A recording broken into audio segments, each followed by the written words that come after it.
دوست مسئلہ پوچھتے ہیں کہ قربانی جو ہے اگر ہم کریں تو ہمیں اجر اور ثواب کتنا ملے گا؟ حضور نبی پاک صلی اللہ علیہ وسلم سے یہی مسئلہ صحابہ کرام نے پوچھا. صحابہ کرام نے پوچھا ما هذه العداد یا رسول اللہ، یہ جو قربانی ہے اس کی حقیقت کیا ہے؟ تو آپ صلی اللہ علیہ وسلم نے فرمایا سنت ابیکم ابراہیم، کہ یہ تمہارے باپ حضرت سیدنا ابراہیم علیہ السلام کی سنت ہے.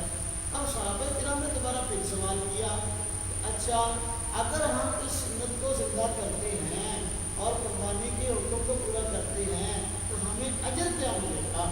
تو آپ صلی اللہ علیہ وسلم نے فرمایا بِكُلِّ شَعْرَةٍ حَسَنَةٍ، کہ ہر بال کے بدلے ایک نیکی ملے گی. یعنی قربانی کا جانور جو ہم قربان کر رہے ہیں اس کے جسم پر جتنے بال ہیں قربانی کرنے والے کو اتنی نیکیاں ملیں گی. اب یہ بہت بڑے اجر والی بات ہے. قربانی کے جانور کے جسم پر بال کتنے ہیں کوئی آدمی اس کو شمار نہیں کر سکتا.